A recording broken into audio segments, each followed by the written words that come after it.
Very nice. So yes, teaser release అయినప్పుడు ఒక చిన్న డౌట్ వచ్చిందండి, ఈ ఒక్క రాత్రి 80 సంవత్సరాల జీవితాన్ని గడిపేద్దామని. అంటే దాని తర్వాత ఈ ఒక్క రాత్రి తర్వాత జీవితం ఉండదా? అది అలాంటిది ఏమి ఉండదండి, ఆ మూమెంట్ ఎలా ఉంటుందండి అక్కడ, అంతేనా? ఓకే, అదొక చిన్న క్వశ్చన్ వచ్చింది బ్రెయిన్లోకి. యూజువల్లీ తర్వాత రేపటిని చూడకపోతేనే కదా ఇవాళ మొత్తాన్ని బతికేద్దాం అనుకుంటారు. అట్లా ఏమి ఉండదండి, అంటే ఆ సిచ్యువేషన్ అలా క్రియేట్ అయి ఉంటుందండి అప్పుడు, ఆ సిచ్యువేషన్లో వచ్చిన డైలాగ్. కానీ నెక్స్ట్ బట్ మీరు ఎంత అమేజింగ్ రైటర్ అంటే ఏ డైలాగ్ విన్నా మేబీ ఓకే ఇది నిజమే కదా లాజికల్గా అనిపిస్తుంది, అండ్ దాంతోపాటు మనసు కూడా ఫీల్ చేస్తుందండి. అంటే ఇది బ్రెయిన్తో పాటు హార్ట్కి కూడా కనెక్షన్ అది మీ డైలాగ్స్తో తెలుస్తుంది. ఎస్, హిస్టరీలోనే లవ్ స్టోరీస్ బాగుంటాయి, ఇంట్లో పెళ్లి చేసుకొని పిల్లలతో ఉంటే లవ్ స్టోరీస్ బాగుండవా అండి? అట్లా ఏం లేదండి, అంటే మనకి గ్రేట్ లవ్ స్టోరీస్ అన్నీ గుర్తున్నాయని. Correct correct, but great love stories అన్ని సాడ్ లవ్ స్టోరీస్ ఉంటాయి, కానీ దాన్ని మార్చిందే ఉప్పెన అండి. మారుస్తుందా? మీరు టైటిల్ కూడా ఉప్పెన అని పెట్టారు. యాక్చువల్లీ సముద్రంలో వచ్చే అలజడినే ఉప్పెన అంటారు. సో ఉప్పెన కూడా యూజువల్లీ మనం వాడేది సాడ్ కే వాడుతూ ఉంటాం. ఉప్పెన వల్ల చాలా జీవితాలు కూడా చల్లా చెదరైపోతూ ఉంటాయి. సో యా, ఈ ఉప్పెన ఎలాంటి ఎండింగ్ ఇచ్చింది అన్నది సినిమా అదనమాట. మొత్తం ఇక్కడ చెప్పేస్తే ఎలా డబ్బుల్లో వేస్ట్ అయిపోతాయి, 30 రూపాయలు వేస్ట్ అయిపోతుంది క్వశ్చన్ అడిగి ఆన్సర్ చెప్తే.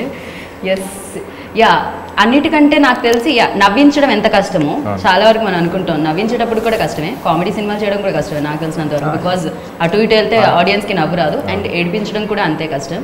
ఎందుకంటే మన బాధ వాళ్ళకు కూడా ఓకే ఇది జెన్యూన్ బాధ అంటేనే ఎదుటి వాళ్ళకి కూడా ఆ కళ్ళల్లోంచి నీళ్ళు లేకపోతే ఆ కనెక్షన్ అనేది ఉంటుంది. సో యా, దానికి యాక్టర్ చాలా కష్టపడాల్సి వస్తుంది. ఆ బాధని ఫస్ట్ మీ బాధ చేసుకోవాలి, అప్పుడే ఆడియన్స్ వరకు ఆ బాధ చేరుతుంది. సో అలా చేసుకోవడానికి పట్టిన సమయం కానీ లేకపోతే సహకరించిన వ్యక్తులు కానీ ఉన్నారా ఇందులో? డెఫినెట్గా అండి. అంటే ఫస్ట్ టైం ఒక ఎమోషనల్ సీన్ చేసినప్పుడు ఐ థింక్ నా వల్ల కాలేదు. అంటే నేను ఎమోషనల్గా చేస్తూ డైలాగ్ చెప్పాలి. ఇంతకుముందు ఎమోషనల్ మాంటేజెస్ చేశాను, కానీ అవి కొంచెం కష్టపడ్డాం, కానీ బట్ చేశాను 2, 3, 4, 5 టేక్స్లో మాంటేజెస్ చేసినప్పుడు. బట్ ఎమోషనల్ సీన్ చేస్తూ డైలాగ్ చెప్పడం చాలా కష్టం అనిపించింది. అండ్ అది పర్టికులర్గా బాగా రావాలి, I have to show all the pain, and అది రావట్లేదు. It took me time, but every one, DOP గారు, బుచ్చి గారు ఎస్పెషలీ, నా బాగా గుర్తు ఆ రోజు యాక్చువల్లీ తిను బాగా చేసింది, నేను ఆ రోజు సరిగ్గా పర్ఫామ్ చేయలేకపోయాను. ఫస్ట్ నైట్ ఆ రోజు 6 o'clock తర్వాత నైట్ షూట్ ఏదో చేసాను, నేను పర్ఫామ్ చేయలేకపోయాను. అంటే ఇంకా రావాలి. You are thinking, but you performed. కాదు, ఆవిడ ముందు ఉండడం వల్ల జరిగిన ఫాల్ట్ అండి.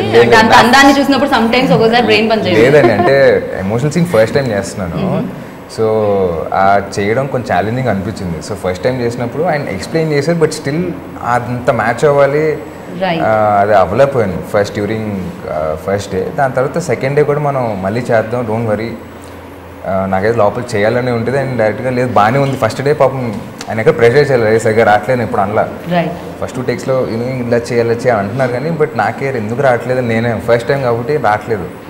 సెకండ్ డే దెన్ మళ్ళీ కూర్చొని మళ్ళీ ఎక్స్ప్లెయిన్ చేసి మళ్ళీ రెడీ చేద్దాం అన్నప్పుడు మళ్ళీ we did the whole thing, and I hope it బాగా వచ్చిందనే అనుకుంటున్నాను. చాలా అంటే అది సినిమాలో చాలా కీ సీన్ అండి అది. ఆ ఎక్స్ప్రెషన్ ఇవ్వడం రాసింది, అంటే రాస్తుంటేనే ఇప్పుడు ఎలా చెప్తాడు రా బాబు అని నాకు భయం వేసేది. ఇప్పుడు ఎలా చెప్తాడు ఈ డైలాగ్, ఏడుస్తాను ఎమోషన్స్తో, కరెక్ట్ కాదు ఇది అని మీకు చెప్తుంటే నాకు గుర్తుకొచ్చి వస్తుంది. అంటే ఇప్పుడు అంటే అలాంటి ఎమోషనల్ సీన్, అంటే అప్పుడు హీరోయిన్ ఆపోజిట్ ఉంటుందండి, కానీ ఆ అమ్మాయి మామూలుగా అమ్మాయి ఎమోషన్ కన్నా 100 times ఉంటుంది ఆ సిచ్యువేషన్లో హీరోది. ఎప్పుడు అది యాక్ట్ చేయాలంటే అంటే బేసికలీ ఐస్ బాగుంటాయి కాబట్టి అండి, అవి ఆ ఎమోషన్ చిన్న డైలాగ్ చెప్పినా వర్కౌట్ అయిపోతుంది. నాకు భయం వేసింది, కానీ నేను ఇంటికి వెళ్ళిన తర్వాత రూమ్లో చూసుకుంటే ఎడిటింగ్ యావిడ్లో చూసుకుంటే భలే చేసాడే, ఇంకా అసలు 1 more కూడా రేపు చేయాల్సిన అవసరం లేదు అంటే ఇప్పటికే మీకు ట్రైలర్లో ఉంటుందండి. అంటే అంటే నాకు తెలిసి నాకైతే ఆయన ఎక్స్ప్రెషన్స్ అన్ని ప్లేసెస్లో నచ్చాయి చాలా. వాళ్ళ బాబు అంటే అందం గురించి మాట్లాడుతూ ఆడపిల్లలు అబద్ధాలు చెప్తే ఆడపిల్లలు పుడతారంటారు కదా. సో మరి వీళ్ళ నాన్నగారు ఎన్ని అబద్ధాలు చెప్పారు రియల్గా కదా, అంతే కదండి. సో కృతి వాళ్ళ నాన్నగారు అబద్ధాలు చెప్తే అందరికైతే పడుతుంది, మటర్లు చేస్తుంటారు. ఓ మీ డాడ్ కూడా ఏమన్నా అలాంటిదేం లేదు కదా హిస్టరీ? ఓకే.